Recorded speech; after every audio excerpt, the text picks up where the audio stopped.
Innal hamdalillah nahmaduhu wa nasta'inuhu wa nastaghfiruh wa na'udzu billahi min shururi anfusina wa sayyiati a'malina may yahdihillahu fala mudhillalah wa may yudlil fala hadiyalah. Asyhadu an la ilaha illallah wahdahu la syarikalah wa asyhadu anna Muhammadan abduhu wa rasuluh. Amma ba'd. Alhamdulillah, para jamaah dirahmati Allah. Allah Subhanahu wa taala mengkaruniakan kepada kita kesehatan, kesempatan dan taufiknya untuk kembali lagi berkumpul di mushola ini untuk mudarasah, ya, mempelajari salah satu cabang ilmu Islam, yaitu fiqhus sirah. Pada pertemuan yang lalu, para jamaah dirahmati Allah, kita sudah mulai memasuki pembahasan tentang halfu fudul. Ya, halfu fudul. Di mana di masa-masa jahiliyah tersebut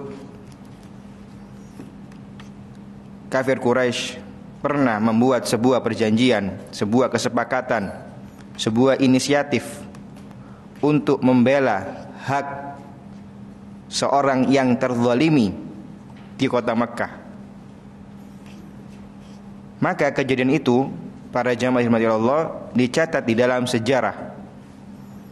Dan Rasulullah SAW sebelum menjadi nabi hadir dalam perjanjian tersebut. Seraya Rasulullah SAW mengomentari bahwasanya kalau ada yang seperti itu lagi, perjanjian yang mempromosikan, yang mendukung keadilan, maka beliau mengatakan saya akan mengikutinya lagi. Artinya Rasulullah menunjukkan kepada kita bahwasanya keadilan itu didukung dari manapun asalnya. Walaupun yang menyuruh orang kafir, tapi kalau yang diseru adalah poin yang tidak bertentangan dengan agama Islam, kita harus mendukungnya. Dan saya ingatkan pada diri saya dan antum semuanya bahwasanya kita duduk di sini belajar bukan hanya belajar teori saja. Ya, PR kita masih panjang. Bukan berarti kalau sudah ngaji sudah beres tugasnya dalam memperbaiki agamanya, bukan. Ini masih satu langkah dari banyak langkah yang perlu kita siapkan di dalam kehidupan kita ini untuk terus memperbaiki diri. Saat sudah mengilmui, jangan lupa mengamalkan. Kalau sudah diamalkan, ya, atau sembari diamalkan, jangan lupa untuk disebarkan kepada kaum muslimin. Keberadaan kita di sini itu adalah salah satu khutwah, salah satu langkah kecil dari proses perbaikan umat secara holistik, ya, secara global. Maka saya ingatkan diri saya dan antum semuanya, kita harus bersifat apa? Inklusif. Ikutkan orang-orang di sekitar kita untuk mengetahui kebenaran. Betul, mungkin yang ngaji cuma segini jumlahnya, tapi saat kembali ke tempatnya, kembali ke kampungnya, kembali ke daerahnya, pemukimannya misalnya, maka sebarkanlah 1-2 faedah yang Anda dapatkan dalam setiap pengajian yang antum ikuti. Ya, dengan ini kita berharap keadaan, kondisi kaum muslimin terus terperbaiki. Ya. Para ulama menjelaskan bahwasanya bentuk dari usaha bahwa seorang dai itu kadang tidak melihat hasil dakwahnya saat dia hidup. Saking apa? Sabarnya dengan proses. Mungkin dainya meninggal, baru daerahnya tercerahkan dengan dakwah, tapi dia sudah meninggal. Nah, bukan PR kita harus melihat hasil dakwah kita sekarang, bukan. Tapi PR kita adalah mengusahakan perbaikan umat. Walaupun kita nggak ngeliat hasilnya, mungkin cucu kita yang ngelihat, anak kita nggak ngeliat, tapi cucu kita. Tapi mengawali proses dakwah, proses memperbaiki umat itu jangan ditunda-tunda. Taib, kita kembali ke materi. Kemarin kita sudah sebutkan itu tentang halfu fudul. Kita baru masuk kepada faedah yang pertama, bahwasanya Rasulullah SAW mengatakan, ya, innama bu'ithu liutammima makarimal akhlak. Saya itu diutus, salah satu misinya adalah untuk memperbaiki akhlak manusia, ya, untuk menyempurnakan akhlak manusia. Dikatakan memperbaiki atau menyempurnakan berarti sudah ada beberapa akhlak yang sudah benar. Nah, ini termasuk bentuk keadilan Rasulullah SAW dalam pernyataannya. Nah, kita ketahui ada banyak, ya, atau beberapa sifat yang ada di masyarakat jahiliyah yang sudah benar, maka tinggal dikembangkan, yang buruk dihilangkan. Begitulah Islam, ya, secara objektif menilai masyarakat yang didakwahi. Dan contoh-contoh keadilan ini, ya, disebutkan oleh penulis buku ini, Profesor Dr. Zaid bin Abdul Karim ini, beberapa contoh agar kita yakin, ya, oh memang seperti itu pemahaman tentang keadilan itu. Ya, dikatakan dalam sebuah riwayat, anna yahudiyan atan nabi sallallahu alaihi wasallam faqala innakum tusyrikun taquluna ma sya'allahu wa syi'ta wa taqulun wal ka'bah. Fa amarahu nabi sallallahu alaihi wasallam idza aradu an yahlifu ayyaqulu wa rabbul ka'bah wa ayyaqulu ma sya'allahu tsumma syi'ta. Nah, ini perhatikan para jamaah. Ada seorang Yahudi mendatangi Nabi Muhammad SAW. Seraya mengingatkan, seraya mengatakan, innakum tusyrikun, kalian itu berbuat syirik, ya, menuding kaum muslimin melakukan perbuatan syirik. Apa bentuknya?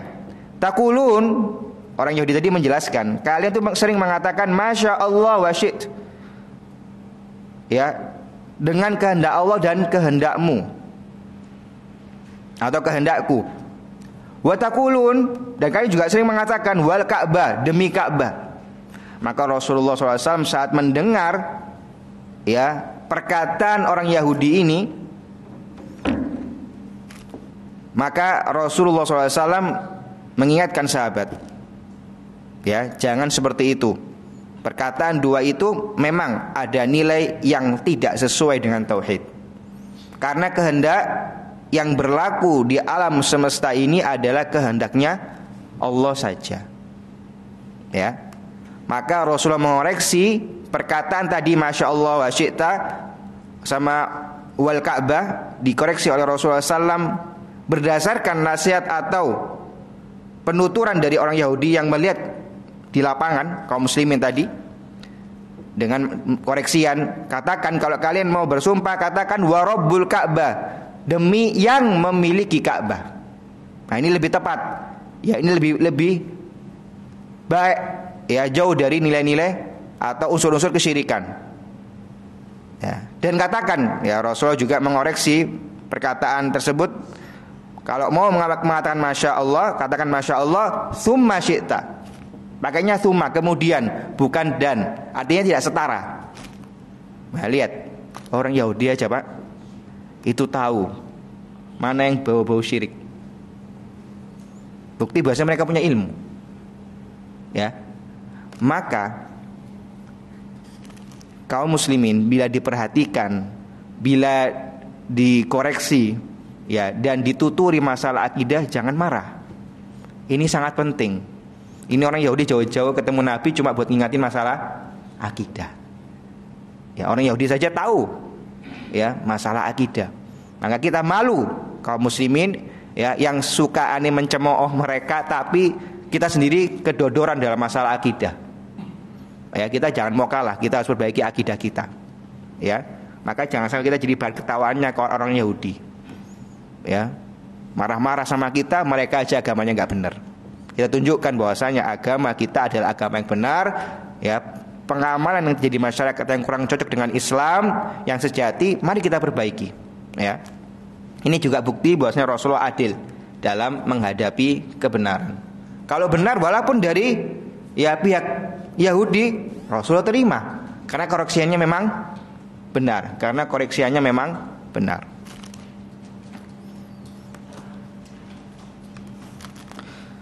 Berkata salah seorang ulama mengomentari riwayat tadi tentang kejadian antara Yahudi dan Nabi Muhammad SAW. Wa fihi qabulul haq mimman ja'a bihi wa in kana aduwan mukhalifan fid din. Lihat, ini penjelasan ulama. Dan dari kejadian tadi kita bisa mendapatkan atau mengambil faedah tentang pentingnya mengambil kebenaran walaupun datangnya dari pihak musuh yang bermusuhan dan tidak sesuai dengan agama kita. Maksudnya orangnya ya, bukan perkataannya. Orang Yahudi beda syariatnya dengan kita, ya, tidak setuju dengan kenabian Nabi Muhammad. Tetapi saat itu, detik itu perkataannya benar, maka diambil. Inilah kaum muslimin itu diajari objektif. Kalau kaum muslimin sudah kuat sifat menerima kebenarannya, yaitu objektifnya tadi, mudah dikasih tahu, Pak. Masalah yang terjadi di masyarakat sekarang, mereka tidak melihat esensi kebenaran yang dibawa oleh para dai, tetapi mereka melihat orangnya. Ini siapa? Saya nggak kenal, saya nggak menerima. Oh, ini orang yang saya kenal, yang saya percaya, ngomong apa saja saya terima. Ini salah. Terimalah kebenaran itu kalau sesuai dengan Quran dan Sunnah. Siapapun yang ngomong, walaupun Anda nggak kenal, walaupun dari anak yang lebih muda, walaupun dari orang yang dulunya atau sekarang masih salah, tapi saat itu, detik itu, perkataannya lagi benar. Nah, itu harus kita bedakan. Benci orangnya sama kebenaran yang mungkin keluar dari lisannya. Nah, ini harus ditekankan di kaum muslimin. Saya katakan, sifat ini kalau ada di kaum muslimin dikuatkan, mudah umat ini diperbaiki. Karena apa? Mereka terus mencari kebenaran, menerima kebenaran, objektif. Baik. Contoh yang lain,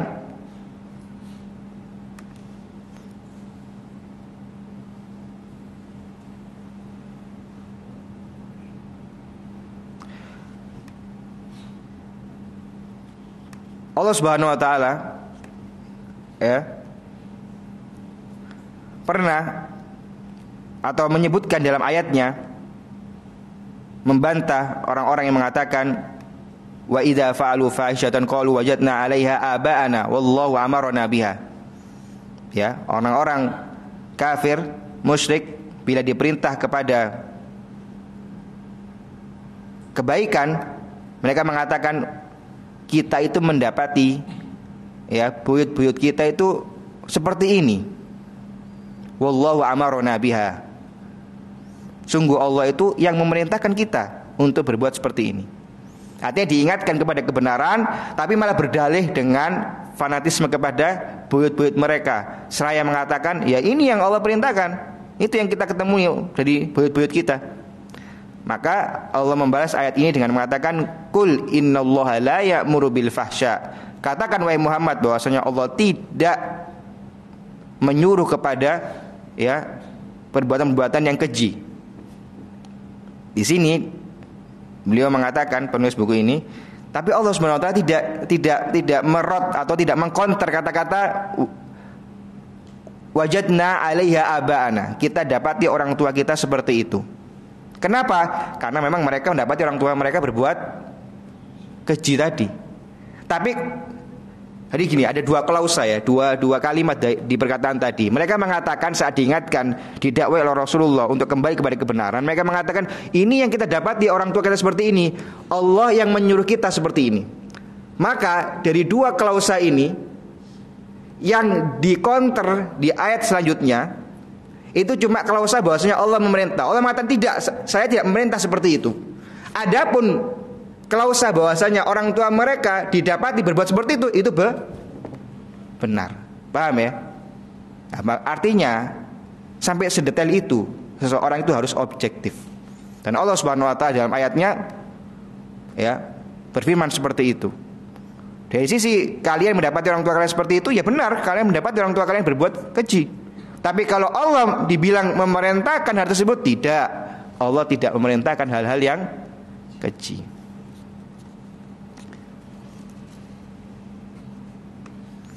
Ya, suatu ketika salah seorang ulama ditanya, "Ma ra'yukum fi man idza arada yuqima shakhsan aw yuqayyima shakhsan la yadhkuru ma ladayhi min khairin bal yadhkuru masawi'ahu faqat." Ya, seorang ulama ditanya, "Apa pendapatmu tentang orang yang saat menilai seseorang, ya, dia enggak nyebutkan sisi baiknya sama sekali, cuma disebut jelek-jeleknya saja?" Maka ulama tadi menjelaskan, inna hadza minal ijhaf wal jur. Perbuatan yang seperti itu tidak pantas. Li'anna Allah azza wa jal yaqul fi kitabi, karena Allah lah yang memerintahkan kita untuk berbuat adil. Ya ayyuhalladzina amanu kunu qawwamina lillah syuhada'a bil qist wa la yajrimannakum syana'anu qaumin ala alla ta'dilu i'dilu huwa aqrabul littaqwa. Allah menetapkan kepada kaum mukminin untuk jadi orang-orang yang jujur, yang bersaksi dengan jujur, dan jangan sampai gara-gara kita bermusuhan dengan seorang kaum atau sebuah kaum kita menjadi tidak adil. Artinya di sini beliau mengajarkan kaum muslimin, bahkan bentuk keadilan mereka kalau ditanya tentang seseorang itu jangan cuma menyebutkan kejelekannya saja. Apa? Biar adil, biar objektif. Dan bahkan itu sering ditekankan oleh masyayikh saat saya mengikuti ada sidang tesis di Madinah. Salah satu kritik dari syekh yang hadir sebagai munakis atau sebagai dosen yang menguji tesis mahasiswa tersebut, beliau sering mengatakan, kamu sekarang nulis tentang orientalis, yaitu orang-orang kafir yang menulis tentang Islam. Ya, tentu dalam tulisan mereka banyak salahnya karena mereka bukan muslim dan bukan ulama. Kadang salah kaprah dalam melihat syariat Islam. Tapi toh seperti itu, syekh tadi sering mengatakan kepada mahasiswanya, berbuatlah adil. Jangan kau cuma sebutkan ya salah-salahnya si orientalis ini, si orang kafir yang nulis tentang Islam ini. Tuliskan juga sisi-sisi di bukunya yang sesuai dengan Islam.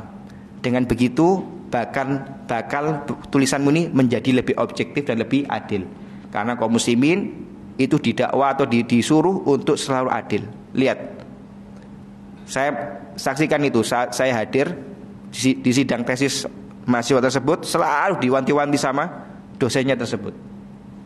Kamu nulis, kamu sedang merot atau mengcounter tulisan orang-orang barat tentang Islam.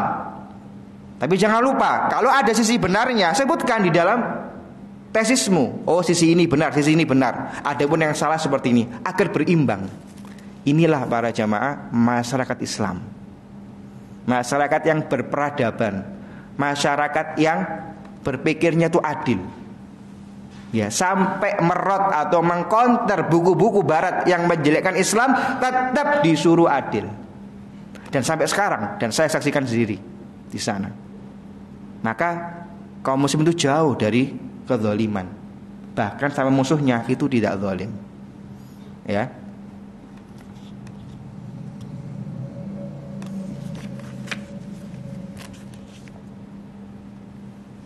Baik. Lalu faedah yang kedua,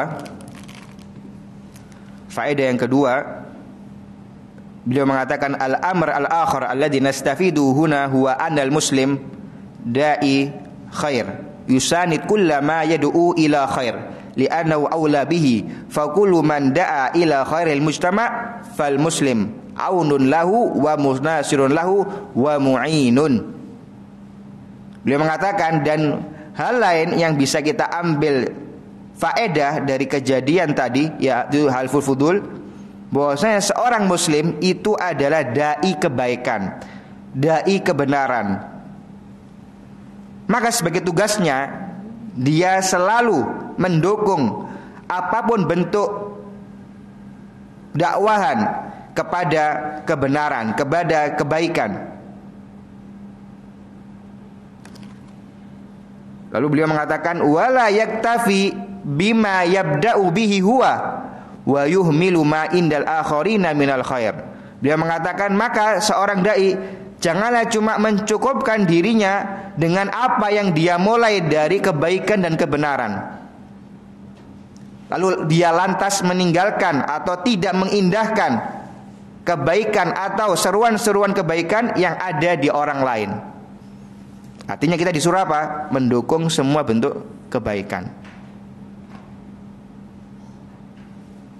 Rasulullah SAW mengatakan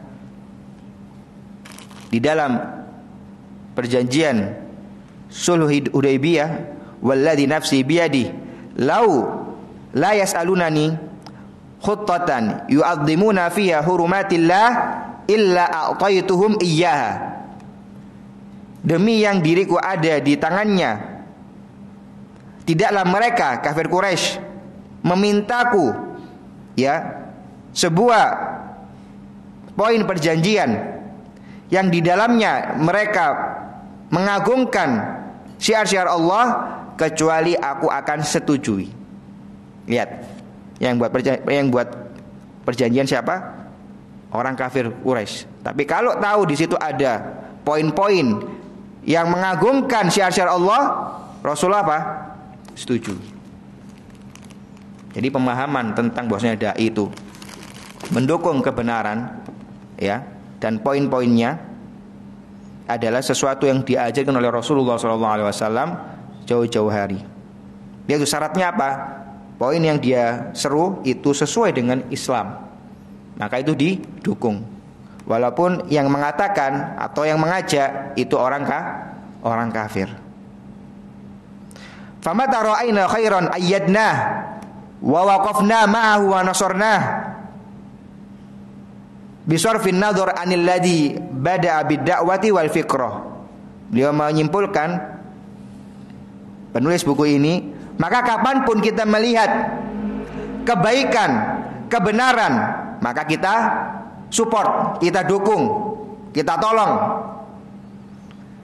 tanpa melirik, tanpa melihat siapa yang memulai ide tadi. Ini kaum muslimin, ini kaum muslimin seperti itu. Maka ini bukti bahwasanya kaum muslimin itu sangat bisa hidup bermasyarakat.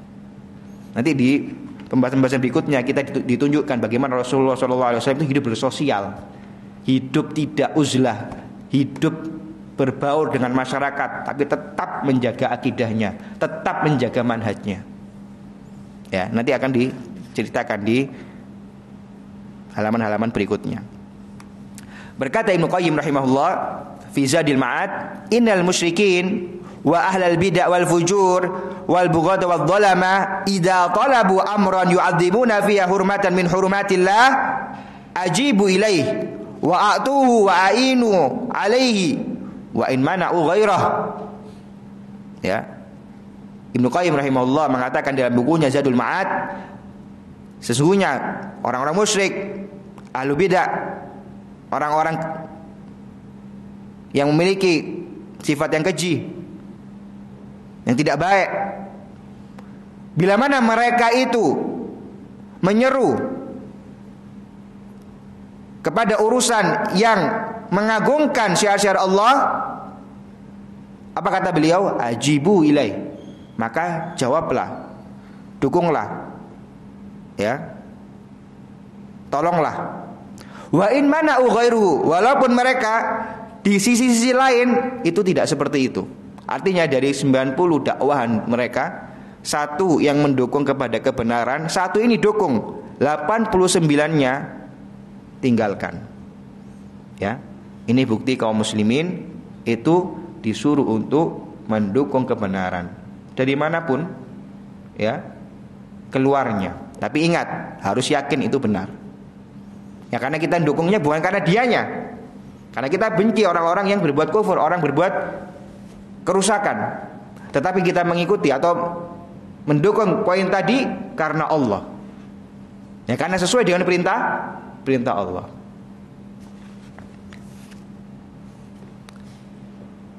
Lalu Ibnu Qayyim mengatakan, wa hadza min adakil mawadi' wa as'abiha wa ashaqqiha 'ala nufus. Dan hal yang tadi, orang yang mampu berbuat seperti itu adalah orang yang hebat, karena hal tersebut ada sesuatu yang memang sulit ya bagi jiwa-jiwa ini. Bagaimana Anda bisa mengiyakan, bisa mendukung poin kebaikan yang dikeluarkan musuh Anda? Itu sulit. Ya, kebanyakan orang kalau sudah bermusuhan, ya dia cap semua yang datang dari mulut orang dia musuhi itu sebagai kesalahan. Nah, masyarakat Islam tidak seperti itu diajarkan. Walaupun kita tidak setuju, walaupun kita berseberangan, tapi kalau dia ya menunjukkan atau mendakwai kita kepada poin yang benar, di detik itu, di saat itu kita setujui dia. Sisanya yang tidak sesuai dengan Allah dan Rasulnya kita tinggalkan. Baik.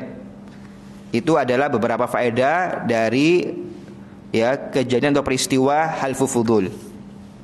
Kita beranjak kepada pembahasan yang selanjutnya, yaitu zawajuhu sallallahu alaihi wasallam bi Khadijah radhiyallahu anha. Peristiwa ya Rasulullah sallallahu alaihi wasallam menikah dengan Khadijah. Rasulullah sallallahu alaihi wasallam di beberapa kesempatan ya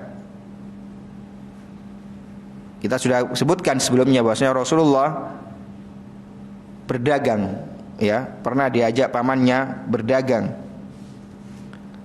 dan Rasulullah SAW terkenal dengan kejujurannya, ya saking terkenalnya Rasulullah SAW dengan kejujurannya, sampailah berita akhlak Rasulullah yang baik itu kepada Khadijah bintu Khuwailid.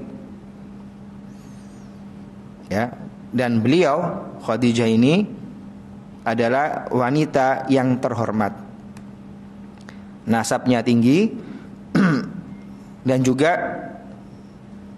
kaya raya. Dan beliau itu salah satu bisnisnya adalah beliau berdagang.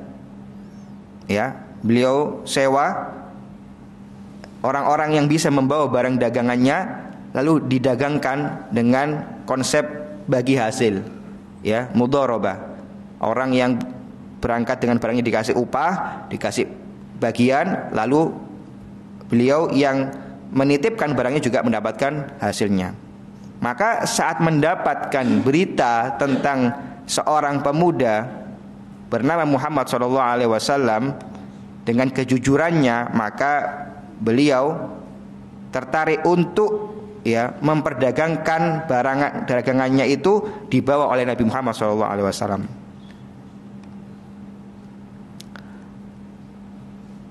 Maka saat beliau mengirimkan barang dagangannya, ya beliau suruh salah satu pembantunya bernama Maisarah. Ingat ya, Maisarah ini laki, bukan nama perempuan. Ya mungkin di Indonesia kalau Maisarah, Sarah kayaknya perempuan. Tidak, Maisarah ini laki-laki. Jadi Rasulullah saat berdagang itu ditemani oleh sesuruhannya Khadijah bernama Maisarah, yang itu apa? Laki-laki. Jangan salah paham. Rasulullah ikhtilat ya sama perempuan, berpergian segitu jauhnya sampai Syam. Enggak ya. Maisarah itu adalah laki-laki. Nah, di perjalanannya itu Maisarah inilah yang menceritakan detail tentang bagaimana Rasulullah berdagang, bagaimana jujurnya, amanahnya Rasulullah saat berdagang.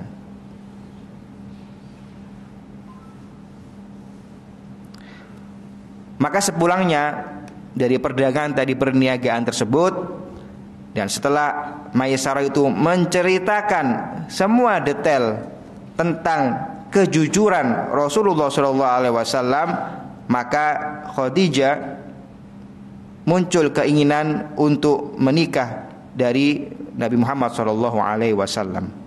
Saat itu umur beliau 40 tahun, sedangkan umur Rasulullah SAW 25 tahun.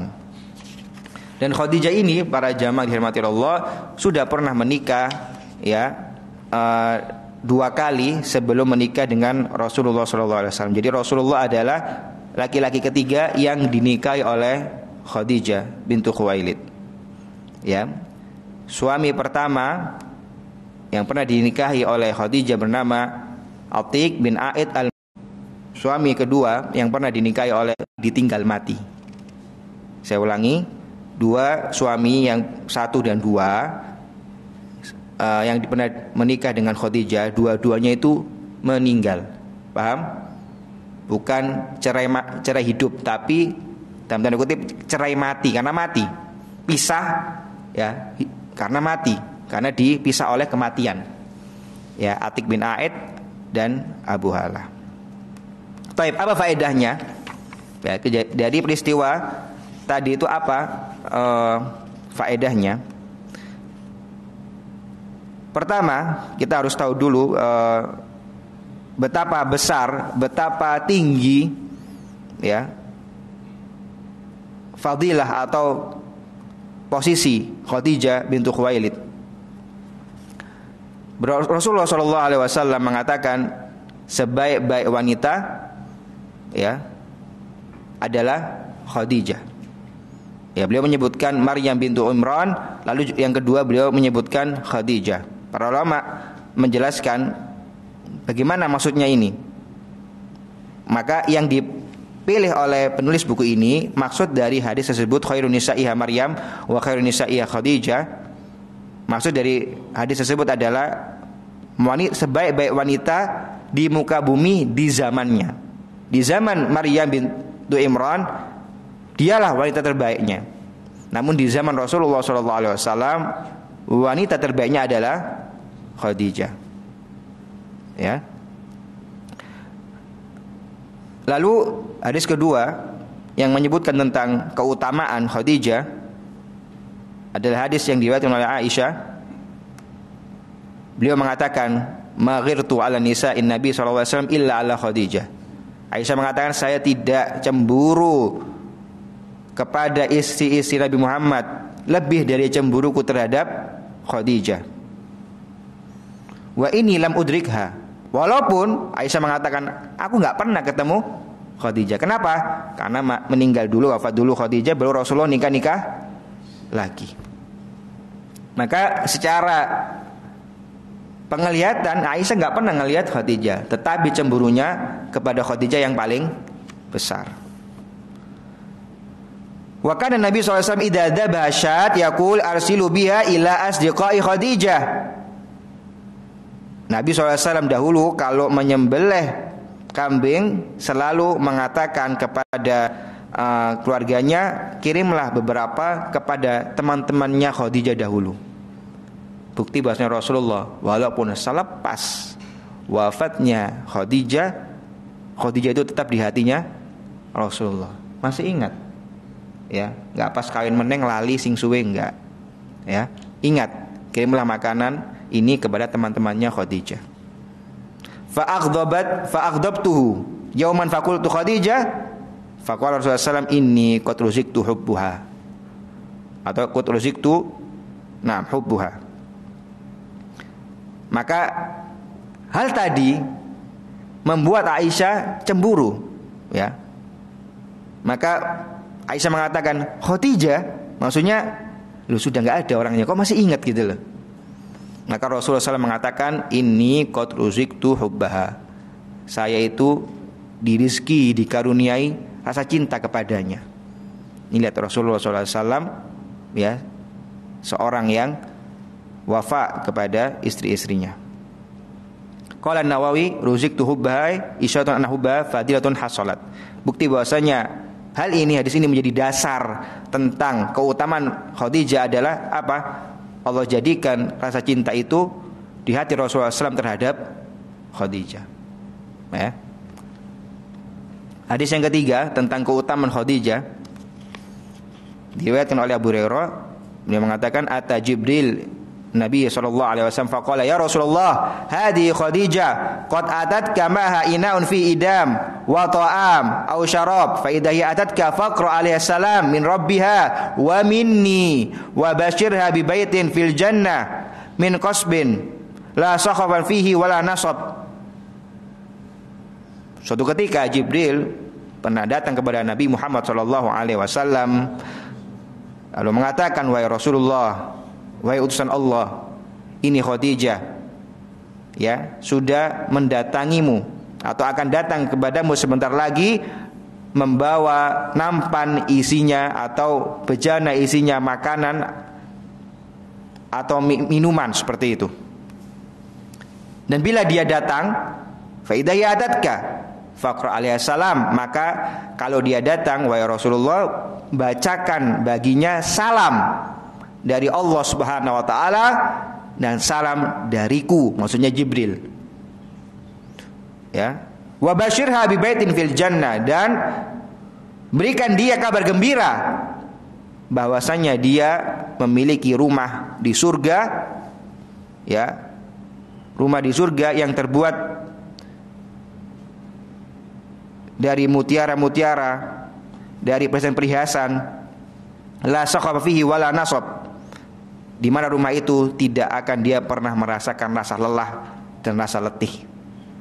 Ya, para ulama menjelaskan kenapa disiapkan model rumah yang seperti itu, karena Khadijah tidak saat hidupnya ya bekerja keras untuk melayani suaminya, capek ya melayani suaminya, maka balasan itu sesuai dengan perbuatannya di dunia. Dahulu capek-capek sebagai istri untuk menjalankan tanggung jawabnya, menyiapkan makanan ya. Nah itu segala macam, maka Allah SWT balas sebagai gantinya, nanti disiapkan rumah yang di situ tidak ada rasa capek lagi, karena sudah capeknya cukup di dunia saja. Maka di akhirat dibalas oleh Allah SWT dengan rumah yang seperti itu sifatnya.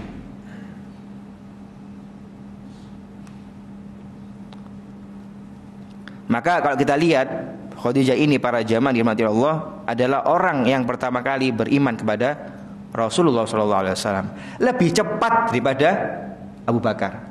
Antum bayangkan Abu Bakar As-Siddiq dengan segala keutamaannya itu, kalau dibanding Khadijah orang keberapa? Kedua. Antum bisa bayangkan Abu Bakar, masya Allah, gini. Loh sih pak, itu nomor kedua, ya, maksudnya dari urutan keislaman ya. Tapi yang pertama kali beriman kepada Rasulullah SAW di saat seantero dunia nggak ada yang beriman, belum beriman, itu adalah siapa? Khadijah. Saat Rasulullah SAW ketakutan, baru pertama kali ketemu Jibril, mendapatkan wahyu pertama, siapa yang ya memeluk dengan hangat? Siapa yang meredamkan rasa takut Rasulullah SAW? Siapa yang mengatakan nggak mungkin itu keburukan wahai suamiku? Kamu orang yang jujur, orang yang suka membantu, orang yang suka menyambung tali silaturahmi. Tidak mungkin itu ya monster atau jin yang macam-macam seperti itu. Tapi itu ada kebaikan. Sampai dengan telatennya dibawa Nabi Muhammad, didampingi menuju kepada pamannya sendiri. Ini bukti bahwasanya keutamaan Khadijah sangatlah tinggi di sisi Allah SWT. Dan bagaimana Khadijah tidak pelit-pelit, tidak bakhil-bakhil untuk menggunakan hartanya pribadi untuk mendukung dakwahnya Rasulullah. Nah kita lihat Abu Bakar As-Siddiq, Utsman bin Affan mendukung dengan fulusnya, dengan hartanya. Khadijah juga ya. Dan Rasulullah SAW mendapatkan banyak anak dari Khadijah. Maka Ibnu Hajar mengatakan, mengomentari kejadian tentang Khadijah ini, ya, inti dari perkataannya adalah tidak ada wanita atau muslimah yang beriman di umat Islam ini kecuali Khadijah punya sunnah hasanahnya. Kenapa? Karena beliaulah wanita pertama yang beriman kepada Rasulullah. Tidak ada wanita-wanita muslimah selanjutnya yang beriman kepada Rasul kecuali Khadijah punya sahamnya di situ, punya sunnah hasanahnya. Kita bisa bayangkan betapa besar ya posisi Khadijah. Tayyib, ya, setelah kita mengetahui peristiwanya pernikahan Rasulullah dengan Khadijah, kita ketahui fadilah-fadilah dan keutamaan beliau.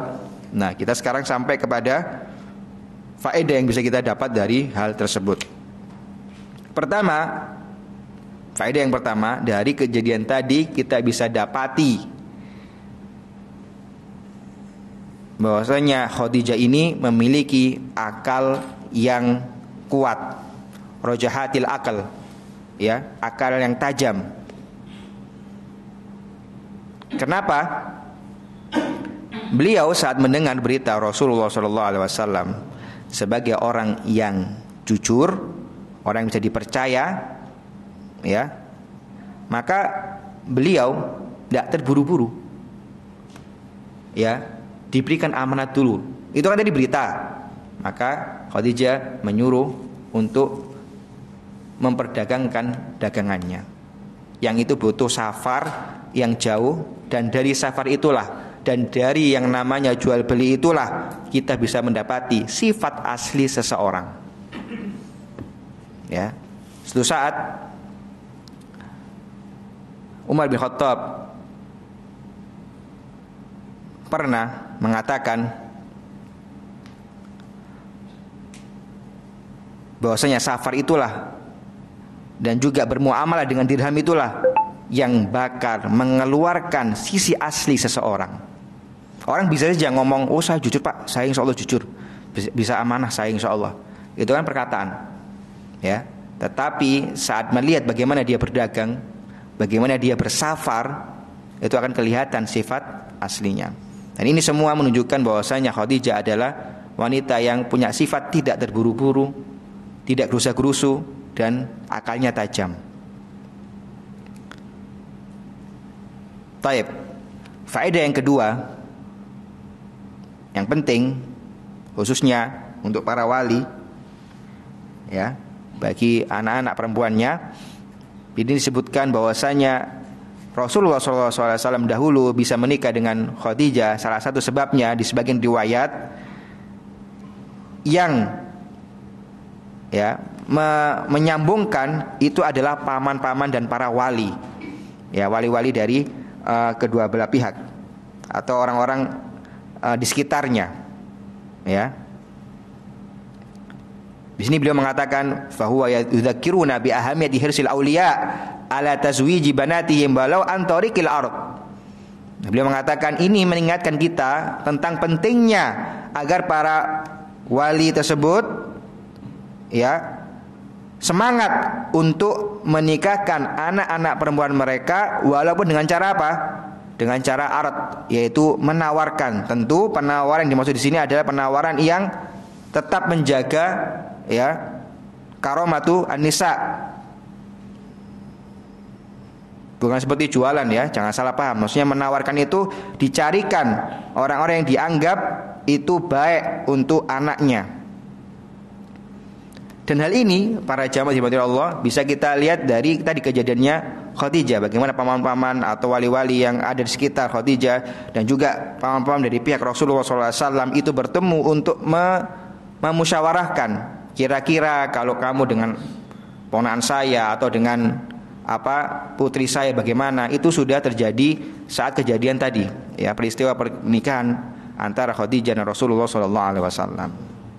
Kejadian kedua yang juga memiliki esensi yang sama dari faedah yang kedua ini, yaitu kejadian bagaimana Suhaib Madian itu menawarkan salah satu putrinya kepada Nabi Musa alaihissalam. Qala inni uridu an unkihaka ihdabnatai hatain ala an ta'juni thamaniya hijaj. Saya ingin, ya, di surah Al-Qasas ayat 27 dikatakan di situ, ya, bahwasanya Suhaib Madian itu menawarkan salah satu putrinya kepada Nabi Musa. Qal inni uridu, sungguh aku ingin menawarkan kepadamu, ya, untuk menikah dengan salah satu putriku ini, ya, dengan mahar atau syarat kamu bekerja untukku selama 8 tahun. Lihat, Nabi Musa datang antah berantah dari jauh, dari Mesir, datang ke negeri Madian, ya, dilihat akhlaknya, ya, dan akhlak itu diceritakan oleh kedua putrinya sendiri Makasih bapak ini saat mendengar itu disuruh panggilin orang tadi. Dipanggil lalu ditawarkan. Ya, ditawarkan.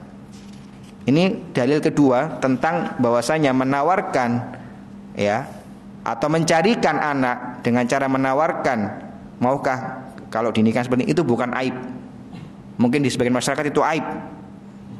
Kayak gak laku ae apa tawar-tawarno. Nah, ini kejadian yang perlu diluruskan, ya. Perlu diluruskan. Kejadian ketiga, ya. Bahwasanya Umar bin Khattab radhiyallahu anhu juga pernah ya menawarkan putrinya kepada Utsman bin Affan, kepada Abu Bakar, tapi nanti akhirnya dinikahi oleh Rasulullah SAW. Ingat ya, kata-kata menawarkan ini artikan dalam konsep positif. Caranya apanya itu walinya yang lebih tahu. Tapi konsepnya artinya apa? Si pihak perempuan memulai untuk mencari. Itu konsep utamanya. Gimana caranya? Ya, jangan tafsirkan yang negatif. Ya, tetap harus memakai cara yang tetap menjaga ya karomatun nisa tadi. Taib, faedah yang ketiga. Ya, di dalam peristiwa tadi kita mendapati pentingnya ya memilih pasangan yang baik agamanya. Rasulullah SAW di umurnya yang 25 tahun, sedangkan Khadijah 40 tahun. Ya, Rasulullah SAW memilih atau mengiyakan ya tawaran menikah dengan Khadijah berdasarkan apa? Taharatiha wa iffatiha. Karena dilihat akhlak agama ya yang baik. Ya. Prospek akhlak yang baik seperti itu. Tingkah laku yang baik. Maka dalam sebuah hadis Rasulullah SAW mengatakan tungkal mar'atu li arba, dinikahi wanita itu karena 4 sebab. Hartanya, keturunannya, nasabnya maksudnya, jamaliha, kecantikannya, walidiniha atau agamanya. Fadhfar bidzatid din, maka yang beruntung itu yang menikahi wanita gara-gara agamanya. Ya. Kebalikannya, kalau tadi dari sisi perempuan dicari agamanya, bagaimana kalau sisi lakinya? Rasulullah juga pernah mengatakan, ya, menyeru, idza atakum man tardawna khuluquhu wa dinah fazawijuhu illa taf'alu takun fitnatan fil ardi wa fasadun 'arid. Bila datang kepada kalian seorang laki-laki ya yang kalian ridhoi akhlak dan agamanya, maka nikahkanlah dia. Kalau tidak akan terjadi fitnah yang besar dan kerusakan yang besar di muka bumi. Artinya dua arah Rasulullah arahkan pada satu titik. Apa itu? Agama. Perempuan dicari agamanya, laki-laki cari agamanya. Ini kalau bertemu maka bisa menjadi keluarga yang insya Allah baik. Seperti itu. Ya. Yang keempat, faedah yang keempat, beliau sini menyebutkan bahwasanya terbentuknya keluarga yang sakinah, keluarga yang baik itu adalah sumber kebahagiaan, sumber ketenangan. Dan ini salah satu hal hikmah Allah Subhanahu wa taala yang sangat penting bagi dakwah Rasulullah sallallahu alaihi wasallam. Diberikan wanita yang sifatnya mengayomi, yang bisa mendukung, suportif kepada dakwahnya Rasulullah sallallahu alaihi wasallam. Ya, dipilihkan wanita yang matang secara pemikiran, secara akal yang kita sudah sebutkan di awal.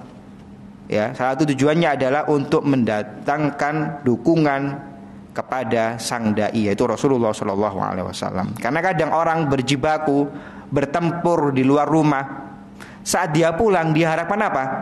Ketenangan. Jangan direcoki lagi pas sudah di rumah. Nah, ini terjadi bila berhasil mendapatkan wanita yang solehah. Lalu faedah selanjutnya ya, tentang pentingnya setiap pasangan, mau laki ya pihak lakinya atau pihak perempuannya untuk menjadi orang yang wafa, menepati. Ya. Ya tadi kita sebutkan bahwasanya Rasulullah tetap selepas kematian Khadijah mengirim makan kepada teman-temannya Khadijah. Ini termasuk ihsan, termasuk perbuatan baik yang terus dilakukan oleh Rasulullah walaupun sepeninggal istrinya.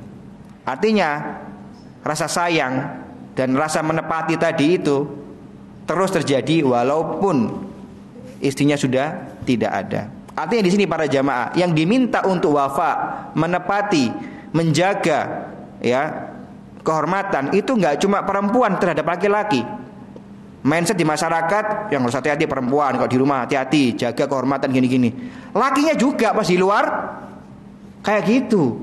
Bukan perempuannya saja disuruh jaga di rumah yang baik, menjaga kehormatan segala macam dinasihati, tapi dia di luar main mata dengan wanita. Salah.